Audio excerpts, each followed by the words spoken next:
Hello Sagittarius, welcome to Guruma Hindi tarot. और ये reading है 2025 की ईयरली रीडिंग। वैसे ये रीडिंग लव के ही बारे में एक्सक्लूसिवली, क्योंकि मैंने सोचा तो था कि मैं फाइनेंसेस और करियर पे भी रीडिंग करूँगी, बट वो रीडिंग काफ़ी लंबी हो जाएगी और फिर उतना वक्त मेरे पास फ़िलहाल नहीं है। बट जैसे ही मुझे टाइम मिलेगा तो मैं उसकी भी रीडिंग अलग से अपलोड कर दूँगी। सो चलिए देखते हैं कि इस ईयर में आपकी लव लाइफ में क्या होने वाला है। एंड मैं हर मंथ के लिए एक कार्ड निकालूंगी। सो बेसिकली ये 12 कार्ड रीडिंग होगी। सो चलिए आगे बढ़ते हैं और देखते हैं क्या मैसेजेस है आपके लिए।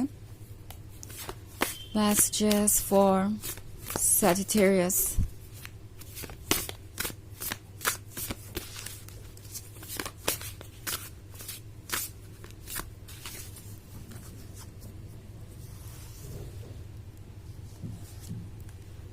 Queen of Fire, the Tower, Knight of Earth, Temperance, Knight of Fire, Ace of Earth,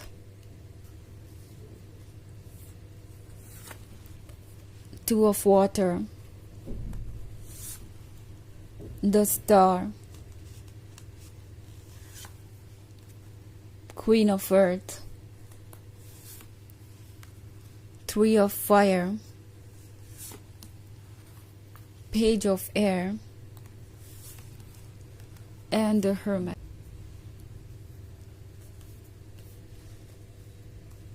Okay, so temperance है और ये टेम्परेंस अप्रैल में दिखाई दे रहा है, तो एक चेंज अप्रैल के मंथ में आएगा जो कि फाइनली बहुत कुछ ऑफर करेगा आपको।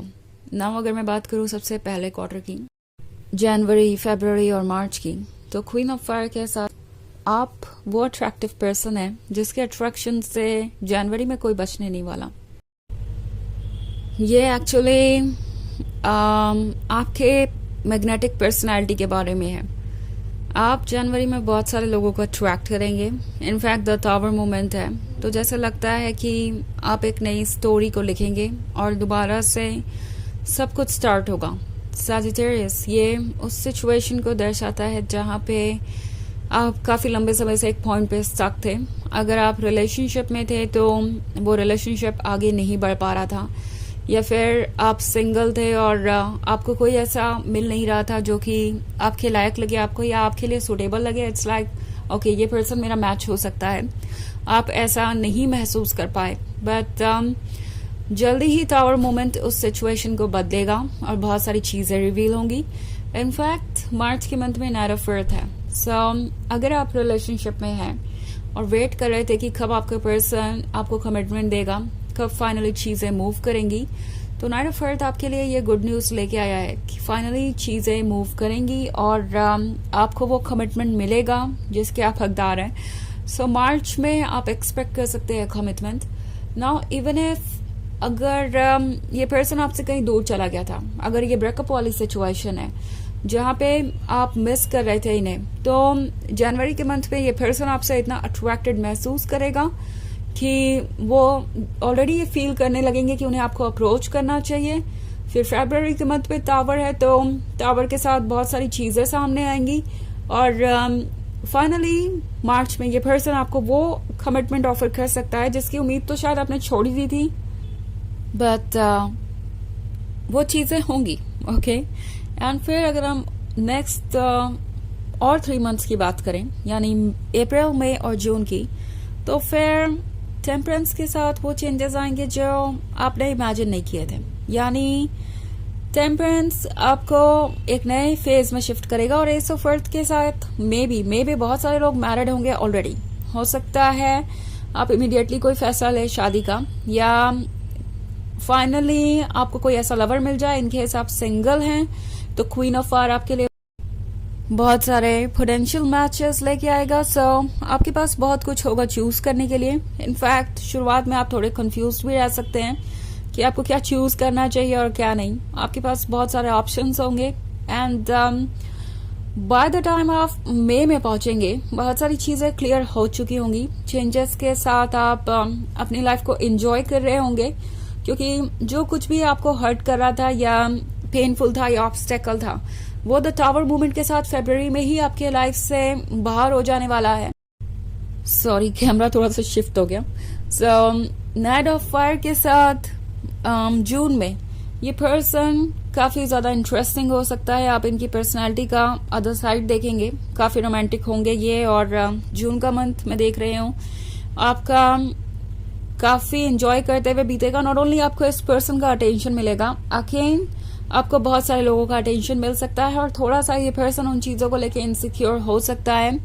उन्हें कभी कभी ऐसा लग सकता है जैसे कि आपको कोई उनसे अगर बेहतर मिला तो आप उन्हें छोड़ जाएंगे, बट ये उन्हें रोकेगा नहीं इस रिलेशनशिप को एंजॉय करने से।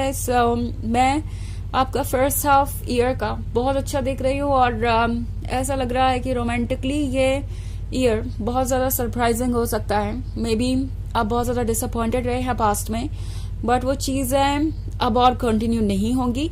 हालांकि ये एक जनरल रीडिंग है तो ये सबसे रेजोनेट नहीं होगी, एनर्जी रिवर्स हो सकती है अगर आप क्रॉस वॉचर हैं।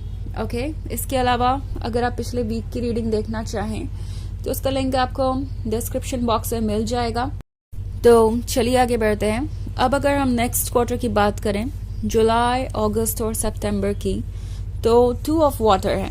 लगता है जैसे कि जुलाई में ये जून वाला कनेक्शन और ज्यादा सीरियस होने वाला है।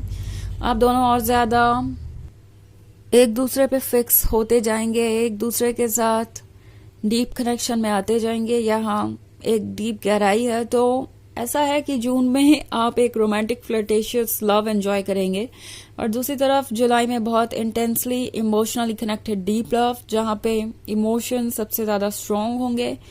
और अगर बात करें अगस्त की, तो द स्टार का कार्ड है, तो फाइनली आप दोनों को ऐसा लगेगा कि आप उस पॉइंट पे पहुंच गए हैं जहाँ पे आप एक दूसरे से हर लेवल पे कनेक्टेड है। और इससे ज्यादा ब्यूटीफुल एक लव रिलेशनशिप हो नहीं सकता। आप दोनों को ये एक्सपीरियंस होगा, आप दोनों ये फील करेंगे।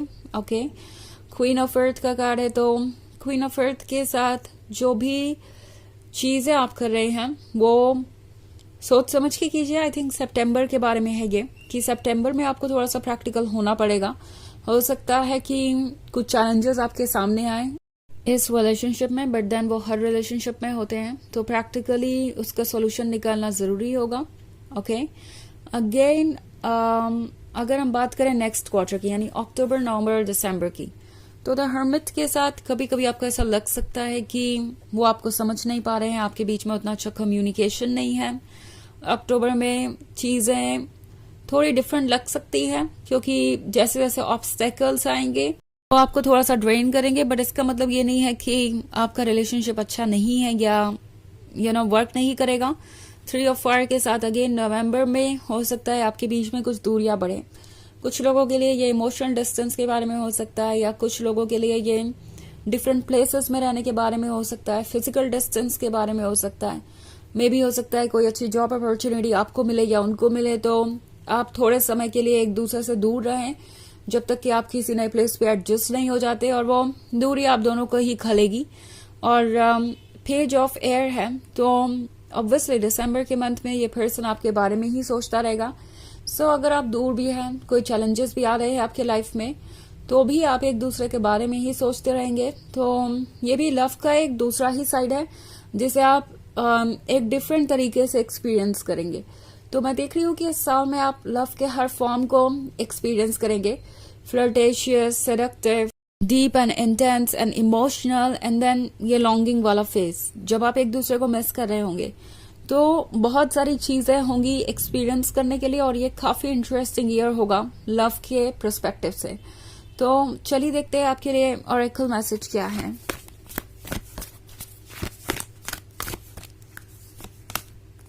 Lady Nada, heart awakening, awaken to acceptance and divine love, give and receive in balance।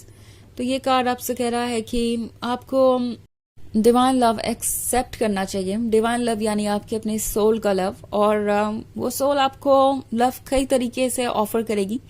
And एक तरीका होगा इस पर्सन का आपके लाइफ में आना, बट एक चीज आपको ध्यान में रखनी है कि आप जो भी दे रहे हैं वो लव रेसिप्रोकेट हो। बस इतना ही आपको श्योर करना है। अगर आप इतना देख पा रहे हैं तो इसका मतलब है वो रिलेशनशिप आपके लिए परफेक्ट है और ये एक अच्छा बैलेंस्ड रिलेशनशिप रहेगा फ्यूचर में भी। तो ये है रीडिंग 2025 की। आई होप आपको अच्छी लगी होगी। Thanks for watching. Till next video, bye.